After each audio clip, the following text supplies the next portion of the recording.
Welcome to today's episode of Print to Pixel, the podcast where we talk to marketing leaders and technologists about how omni-channel marketing is revolutionizing the way that direct mail and digital marketing are used together. My name is Dennis Kelly. I'm the CEO of Postalytics, the leading direct mail automation platform that makes direct mail marketing as easy as email. I'm excited today to introduce Salvatore Salpietro from Fundraise Up. Sal is the Chief Community Officer of Fundraise Up, where he's served in several C-level roles over the course of the company's existence. Fundraise Up is a donation platform technology company that is unlocking the world's generosity by optimizing the way that people give to nonprofits. The company serves over 3,000 nonprofits, including UNICEF USA, the Salvation Army UK, and the American Heart Association. Sal is also a board member at Asia Wild, an organization committed to protecting and preserving the welfare of Asian animals worldwide. Sal, welcome to Print to Pixel. Thanks, Dennis. So glad to be here and excited to talk. Awesome. Well, I'm super excited to have you on. It's not often that we're able to speak with somebody that's got a mix of nonprofit fundraising and technology experience. And so before we get into too much of those details, let's talk a little bit about your origin story. You've had a bit of a unique background, and let's talk about how you've arrived at this particular point in time at Fundraise Up and your roles and how it's evolved over time. Sure. Yeah, I've carved out a bit of a niche for myself in that capacity. Early in my career, I was working in IT at the American University of Rome in Italy, actually. And I worked then with the University of California. That was kind of my first exposure to nonprofit structure, politics, if you will, and how they operate differently than for-profit. But then I moved into the straight technology space, content syndication, e-commerce. I worked with a number of startups, one that I had founded, one that I worked at in New York City. And I was deep in the culture of move fast, make decisions based on data, performance is paramount, and so on. And then my daughter was born, and I wanted to do something different, and I wanted to do something that was a bit more give back, at least for those early years of her life. And I found a role at the Child Mind Institute as the director of digital there, which is a national nonprofit for children's mental health out of New York City. And that's where I kind of spent time in the nonprofit space and was quite shocked at how far behind the nonprofit space was with its technology and some of its approaches. And it was quite frustrating, to be honest. So that's how I got to the nonprofit space. Really serendipity and a couple of emails that you might delete if it were a different day, but you respond and it takes you on a different life path. And while I was there, I got an email from one of the co-founders of Fundraise Up. At that point, they were still in prototype stages and said, "We're in Brooklyn. We want somebody to try this. Will you try this software out?" And I tried it, and the rest is history. That's awesome. So you adopted the product at the institution you were at, and then yeah, you fell in love and sort of. I fell in love with it. I was desperate for something that was working well. Keep in mind, I had just come from a startup that was working with Walmart and Target and conversion and optimization and checkouts, and then went to a nonprofit where the donor experience was laborious. It was dated, was nowhere near what a consumer expectation would be for a transaction. So I was desperate. They sent the email. I said, "Throw me a login. I'll mess with it." I loved it. I put it on the website, and we had like a 5x conversion. 5x, Dennis, Wow. in donations. Wow. And we had 1 million unique visitors a month. So we were able to get statistical significance in our testing very quickly. And I was like, That's it. Like, this thing's going to change the game.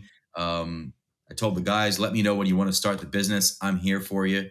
And 1 year later, they came to me and said, let's start Fundraise Up. We'd love for you to join us. So that started my journey then in the tech space in the nonprofit vertical. Wow, that's a great story. That frustration that you felt is Yeah. something very similar to what we've felt at Postalytics when looking at the way that direct mail gets created. Yeah. And part of the real mission here is to change all that. And so Right. we're kindred spirits in that regard. That you know Absolutely. that you get these sometimes these processes that are baked and folks don't think about really the need for change, but technology can make a huge impact. Well, yeah. And if you think about it, the for-profit space takes ideas from each other, right? McDonald's is going to see what Netflix is doing, and Netflix is going to see what Allbirds is doing, and they're all in different space. One's selling food, one's selling video, one's selling shoes, but they're looking and learning from each other. And the nonprofit space tends to stay in its own echo chamber, its own bubble of practices and tech and habits without exploring much outside of it. But that needs to change. Otherwise, this whole industry is bringing a knife to a gunfight. And we're not going to fix the problems if we keep using practices that are not um, uh, aligned with those causing the problems, maybe that we're trying to solve, right? Right. Yeah. Well, we're 100% aligned there. Um, so then you join Fundraise Up. Yeah. Just looking at a little bit of background of the company, looks like it was started around 2017. Hmm. Uh, uh, 3,000 plus customers today. Yep. So help us understand, let's define what is the mission of Fundraise Up and why has it grown so quickly and what are you focused on today there? Give us an update on sort of the story for Fundraise Up and your approach there. Sure. So 2017, it was incorporated. Um, the About a year and a half was spent in a bunker, essentially, with the prototype and the developers building it. The platform really went to market in 2019. I joined in August 2019, and early 2019 is when it was like kind of a soft rollout of the platform. So let's say 2019 forward, so about 5 years, and we've had growth from where I was, the first employee. Now we're over 200, and 3,000 nonprofits. So that's been the journey of that. As far as what our focus is and what I attribute the success to is we broke a model that was very common in a good way. And we developed software, similar to Postalytics in many ways, that's doing one thing and it does it well.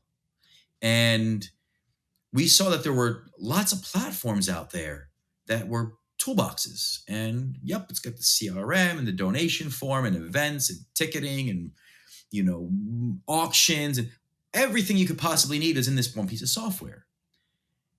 And for vertical specific software, that's really hard to do and do all of those well.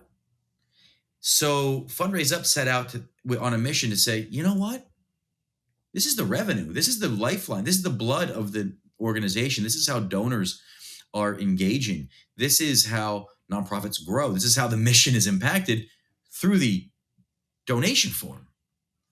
And depending on the success of that is going to dictate a lot of your results and how effective and how well you're executing on your goals. So we stay hyper focused on one thing: the donation experience. We don't add on. I had an email today from a nonprofit saying, "Will you guys please do events and ticketing?" I said, "Well, if we start that, that's the beginning of the end for us. Like, now we're Right. getting into the world of mediocrity." So when you ask me what's coming next, more of the same. We go deeper. We're all about going a mile deep instead of a mile wide. So we're completely driven and led by data and performance. We're constantly iterating, constantly testing, even our own hypotheses, even the ideas that we thought were great maybe 2, 3 years ago. We got to retest it and make sure we're keeping up with the consumer expectation for performance. Um, so more of the same, going deeper, adding APIs, and so on. Another thing that we did that was uncommon in this space was, again, similar to Postalytics, in your flexible business models, right? Kind of pay for what you use, pay for when you win. And we obliterated contracts and lock-ins and heavy fees and tens of thousands, sometimes hundreds of thousands of dollars that companies were charging for software, particularly the enterprise level. And they were not on the hook for results at all. They would basically say, here's the API, go build it, do whatever you want, but if it goes wrong, it's on you. And we didn't feel that that was like fair, right? That wasn't what's going to get, that's really throwing someone in the deep end without a raft or without, a swim buddy. And nonprofits are in the deep end, so our business model was, hey, we're on the hook for results and impact and mission just as much as you. You win, we win. We'll reinvest back into your organization and reinvest back into the platform and technology. So that's what I attribute to the growth and what we're doing too. Awesome. Awesome. Well, that alignment of interest is, I think, so important. It creates a true partnership, right, between Sure. the customer and the vendor. And if everybody's focused on the same goal, then it's so much easier to drive to the right things, the right types of outcomes, Sure. as opposed to having incentives that are, maybe distorting the relationship in some way. Exactly, exactly. And there's a lot more to dig into that. I think you go back 20, 30 years, kind of when the nonprofit tech space started, how things were structured. There's a lot of businesses that are built and run and still successful that are based on the premise of poor technology. Yeah. So they're there to fill the gaps or Yes. run testing or build the forms. Shopify isn't doing that, not in the same way. Other companies that are saying, "Hey, let's be performance aligned. Let's be in this together." Love it. That's great. And so, as chief community officer, Yeah. help us understand your role. What are you driving on today? Podcasts, doing things like this with you. Awesome. I was, prior to this role, I was running the partnerships team at Fundraise Up. We kind of set out to continue rather this win-win-win, formula. We have to win. The donor has to win. The nonprofit has to win. And now the partner has to win. If everybody's not winning and everybody's not seeing benefits from working together, and one person or one component of that is looking to see how much of a fool they can take X component for, it ain't gonna work. It's not a winning model. It's not a sustainable model. It's not gonna power growth. So that was in partnerships. As community officer, I am more focused on being part of the community than I am in building our own community. Interesting. Interesting. We have a lot of nonprofits that are super fans, and we go to conferences and they run up to us, and we had at one conference somebody crying saying, this is the software I've needed my whole life. I'm only regretting that I didn't find you sooner, and because of this software and you guys doing what you say you're going to do and being there for me, we were able to feed an additional 10,000 children. Like, that's the Wow. kind of stuff, right? So that's already out there as far as our community, but I want to be out there learning. I want to be listening, and I want to be sharing what we learn. So as community officer, that's my goal. I also say, I'm the keeper of the good vibes. So I just try to keep the good vibes going with our customers and make sure that we're able to, share and collaborate. Very cool. Well, it sounds like a really fun role and something that, someone with your background who's touched every part of the organization really, Right. is uniquely qualified to do. Um, Yeah. let's talk a little bit about some of those learnings that you like to share. Um, one thing that we've uncovered is that you guys have discovered that the ease of the online donation form Yep. uh, that probably a lot of folks think is really focused around the website and online media and ads and uh, but it actually determines the impact and the ROI of the direct mail campaigns that these Absolutely. nonprofit runs. So that must be a bit of a new data point for some of the nonprofit fundraisers out there. Uh, Yeah, so I so think it's tell us a little bit more about that. yeah, I think it's a lot of data points to be honest, but it's really just a new way of thinking about it. And I believe it's indisputable. And I haven't had anyone be able to formulate a contradictory position yet on this, right? So your donation form is the do or die point. All the stuff you're doing leads to that. You're sending mail to get them there. You are running ads to get them there. You have a creative team building messaging for people to get them to go there. You have targeting lists and segmentation of people because you want to get them there. Each of those things costs a lot in time, in money, in effort, in morale for the team, which is particularly important in the nonprofit space. So high burnout, you know, not, it's harder to get a celebratory win often. So that's important as well, the morale component. So everything you're doing is leading people to this one place. And if that destination is broken, and by broken, I mean not amazing, that's going to determine the efficacy and the efficiency and the ROI on everything that led them there.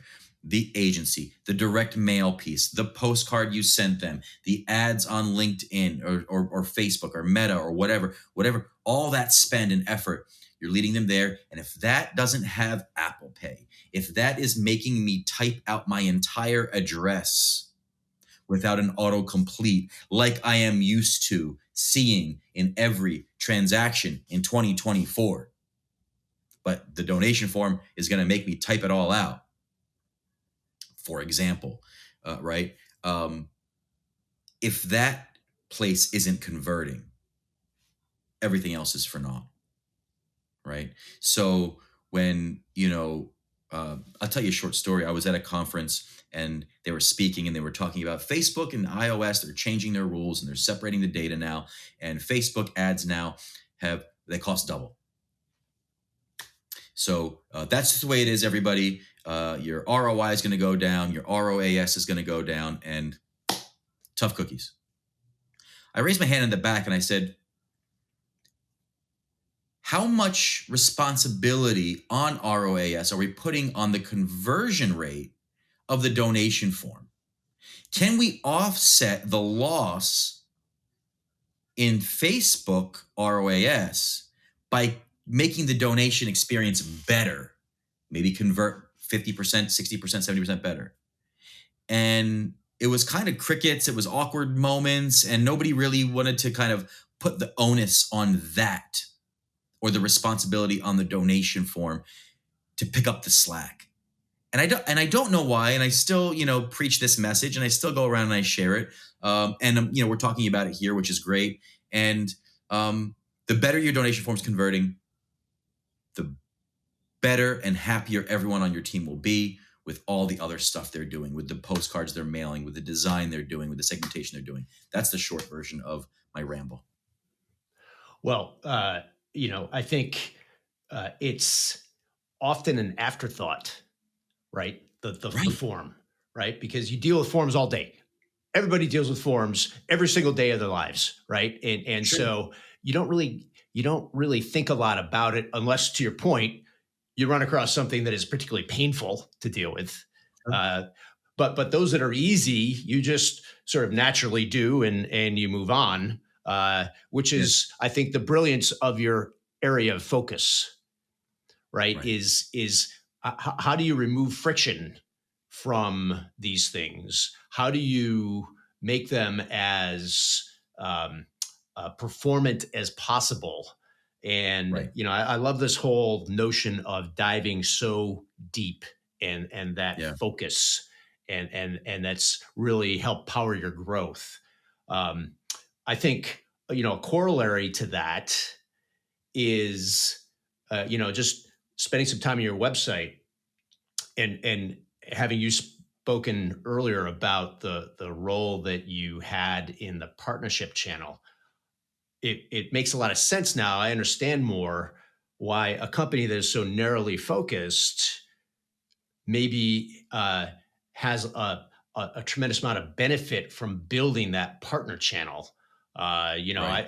I was on there. There's a large group of both technology companies and Yeah. service providers that are associated with Fundraise Up. So tell us a little bit about how that ecosystem approach is important for Fundraise Up, and how does it benefit the customer? It's best in class. It's a point solution tech stack, right? If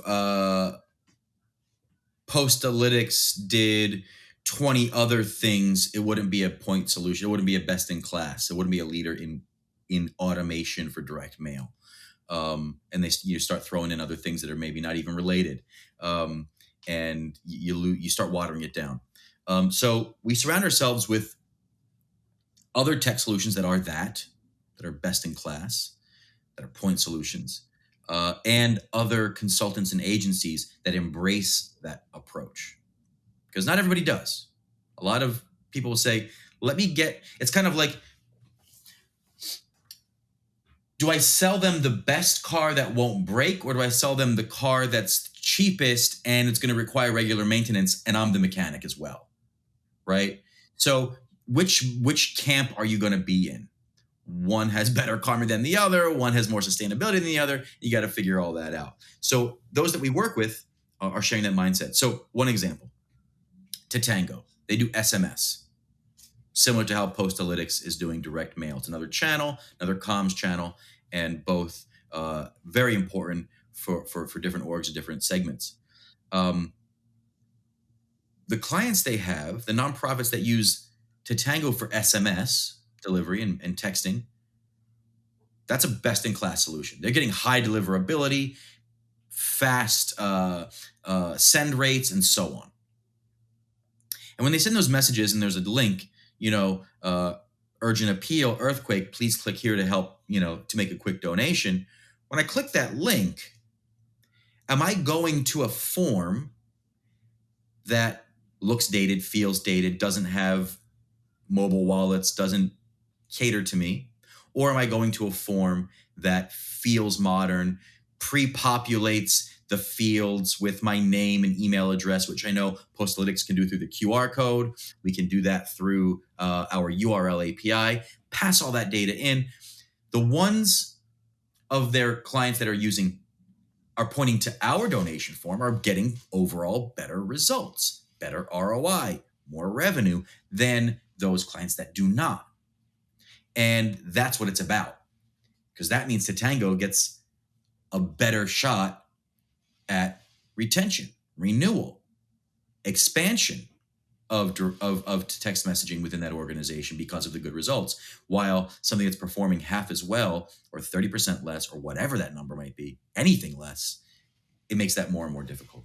So that's kind of what the partner program ethos and mindset is built around. Is just, it's got to be a win for everybody. So I'm a Fundraise Up customer. We get the system implemented. How do I Yep. engage with that partner ecosystem? Does that happen in the sales process, in the onboarding? Where in that journey do I start to get involved with other partners, and help us understand Yeah. that? So it might be at the outset. It might be a partner that said, "Hey, you should check this out. If you're having trouble with conversion rates, maybe I can introduce you to them." So that might be one of the ways. Other than that, often in the sales process, someone will go, "Well, do you guys do events? Do you guys do direct mail automation? Do you guys do texting?" And we go, "Well, no, but we have a partner that does, and they can co-pilot this with us. Want me to get them on the next call? Great." Um, it might come well after they're live with Fundraise up and they have their HubSpot or Salesforce connected to our platform and everything's moving and flowing properly. And their success manager. All of our nonprofits get a success manager because, again, their success is our success. So why wouldn't we want to spend as much time with them as possible? And they'll say, "Hey, Natalie," I'm referring to one of our success managers, "we want to do a campaign with direct mail, but how does that work with you guys? Or we want to do texting. How does that work?" Well, go check out the marketplace. Here's a listing for one of them. And if you'd like, I can make an introduction to them for you. And they do exactly what you're looking for, and they know how to do it with our platform. And here to help you, whatever you need, let me know. And that's how that works. And everybody gets an expert in what they're looking to do instead of a generalist on everything. Yeah, yeah. No, that makes perfect sense. And the customer really is benefiting because you guys have done some vetting and you Right. understand, that there's a best in class point solution that can fill a need, and Correct. so by harnessing the collective value of these best in class solutions, you're really bringing a full solution to the table in a way, right? That Sure. is associated with your brand, and so I think there's a lot of real multiplier effects when you're able to build that type of an approach, because you get a lot of other people out there all kind of collaborating around providing value by doing the things that they do best. Correct. Correct. And that's that time and again will get better results. Now, not every nonprofit has the bandwidth or staff to take that approach on. You can do it in baby steps, but it's worth it. And I like to suggest. I was at a conference last week and I made donations to maybe 5, 10 nonprofits on the spot with my phone that came to our booth and talked to us. Three quarters of them didn't send me an email saying thank you with a receipt. I got a few of Wow. them, but way too Wow. many don't. Huh. And that's broken, right? That's the thing. So let's go to the next level. I look at direct mail. I look at things for the cultivation channel, not necessarily for the gift, but on my 12th monthly installment, send me a postcard. Let me know how, like, on my anniversary. 6 months, send me a postcard. Something, celebrate it with me. On that postcard, put a picture of a cute kitten or whatever your mission is, or celebrate or let me know what you've done for the last year. What were your big accomplishments? Um, these are the kinds of things that retain, that deepen relationships. So when I think about direct mail and how it can apply into this, it's a great way. Not, and I think there's an over focus on send it for solicitation of donations, but send it just to say thanks. Send it just to let them know what's going on, because they are overloaded with text. They are overloaded with emails. It's a way to get in front of them. Absolutely. Absolutely. And a lot of the behavior or the thought processes around the use of direct mail are have been built on the kind of legacy models of print production. Right. And so, the notion uh, of direct mail is typically around, well, I need to get as many names together as possible in a big batch, and because I Yeah. got to drive down my cost per piece, and a printer doesn't want to talk to me if I'm going to send less than 1,000. They don't want to talk to me Right. for less than 5,000 pieces. So how do I work around those constraints? And then I got to, how do Which I which optimize makes it postage? immediately it's immediately prohibitively expensive for any small nonprofit that's trying to grow, Exactly, right? exactly. And it rules out all those use cases like, hey, trigger a thank you letter from the executive director every time you get a Right. new donor, right? Uh, Yep. and Yep. and trigger a postcard every 3 months with just a little update on how progress is going on this year's mission, right? Right. One postcard, one letter at a time, right? Technology enables all these new use cases Yeah. where that physical thing can augment the digital things that we are so now accustomed to getting individual emails or individual text messages. And Absolutely. so what we're really trying to help people broaden their mindset and say, hey, we've removed the constraint of batching, right? We've Yeah. removed the worry about optimizing postage and getting a decent rate to send something out. So use direct mail in new creative ways to augment your Yeah. digital strategies. And so Yep. it's a shift from, it's about driving top of the funnel donation and big batch. Indeed. Indeed. It doesn't I like what you said there. Like, think of creative ways. Think of new ways. Like, go outside the box, right? Just really get creative with it. Yeah, It's yeah. it goes a long way. Awesome. Well, you're getting me fired up here, Sal. We could go all day long. I'm sensing here, but so I'll be sensitive to everybody's time and thank you first. Thank I've you, had a Dennis. blast talking to you and really researching, learning more about Fundraise Up and your background and history. And congrats on all the success. It's really phenomenal what you guys have been able to do. I appreciate it, and let's start working together to get some nonprofits embracing those creative ideas and doing some I cool love it. things. I love it.